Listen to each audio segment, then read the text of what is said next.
We have all the products available. That is in front of us. schnell gedenken.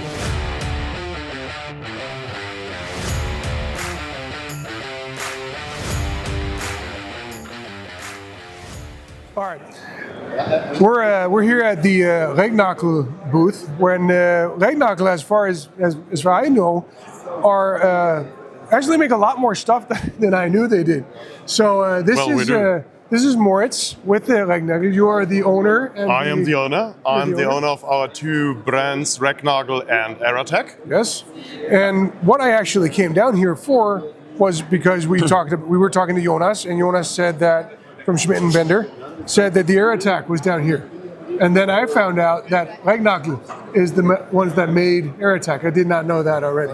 Well, we do ERATAC. ERATAC is our brand for law enforcement and sports shooting for about, I think, 10 to 15 years. Yes. And because it is different target groups, you have on one hand, you have all the hunters, on the other hand, you have law enforcement and sports shooters. We also decided to do a two-brand strategy. Right. And we're doing great on the ERATAC.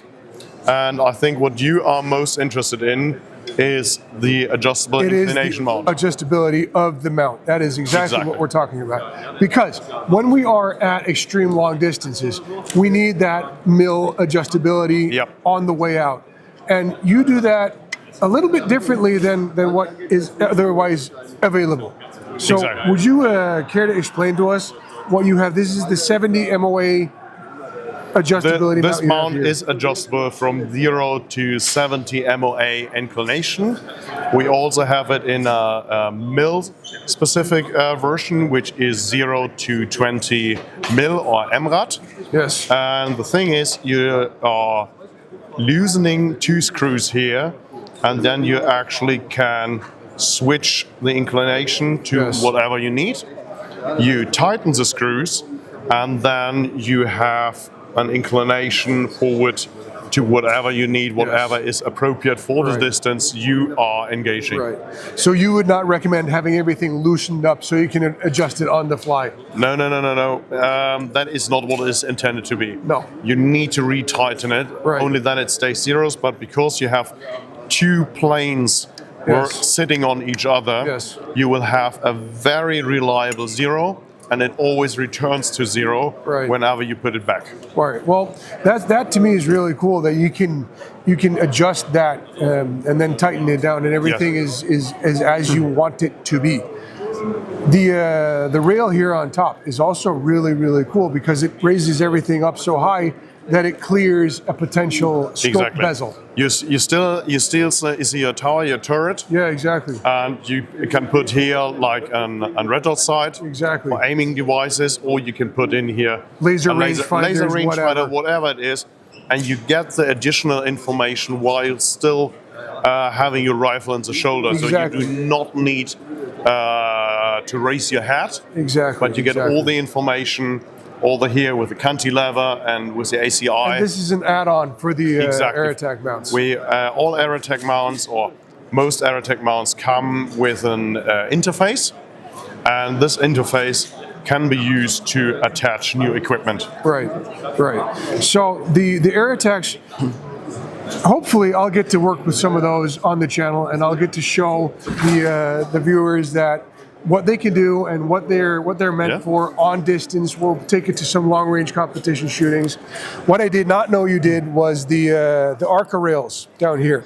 The arca rail is a complete new system which we just launched on IWA and ENFORCE-TAC about 4 days ago. Right. And it is available for M-LOK slots. Yes. And we do it for 2, 4, 6, 8, and up to 10 M-LOK slots. Right. So from rather small to quite large. Basically speaking, we have two versions. We have this version, which is called, a rather simple version because it's only using clamping forces. Right.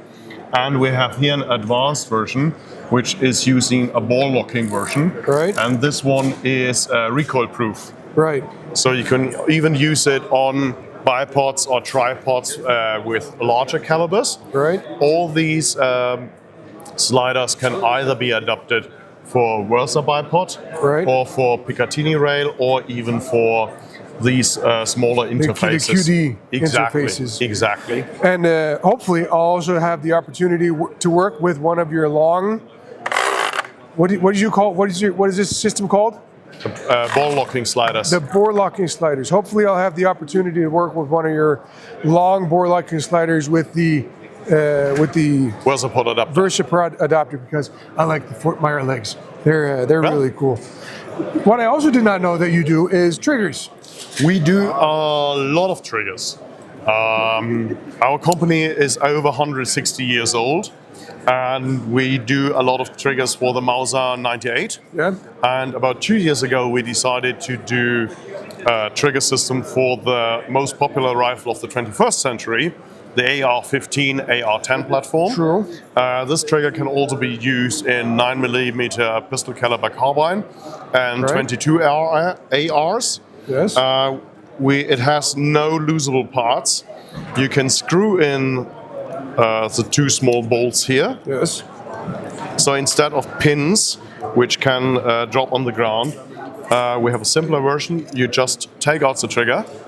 You do not need to remove the safety or the grip. Right. It has two trigger weights. It's 1 kilogram and 1.5 kilograms. Yeah. So 2.2 and 3.3 pounds. Right. You can always switch in between those two trigger weights, and putting it back in is as easy as removing it. It comes with a curved trigger and a straight trigger blade. Right. So you get both when you buy one of these? No, it's either or. It's either or, okay. And it comes with what I call a quality certificate, where each of our employees who is finishing the trigger is actually signing with a date and the serial number, assuring that the trigger weights measured do really hold true. Right. Is this for an AR-15 or for an AR-10?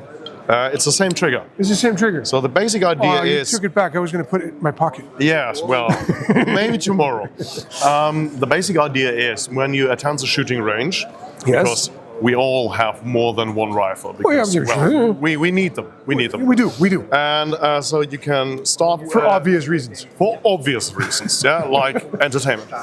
Sure. So you can start with the AR-15 and the 223. You move on to DMR, take a few shots with the 308, and at the end of the session say, well, let's do a little bit of blinking with the 22 or the 9mm. Oh, so we're talking 3-gun challenges. Exactly, and you only buy one time high-quality trigger, and you can use it in all your rifles.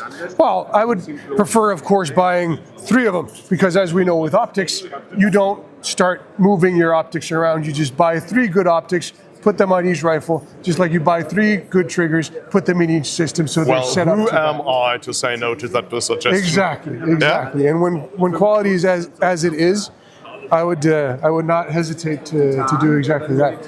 Amazing.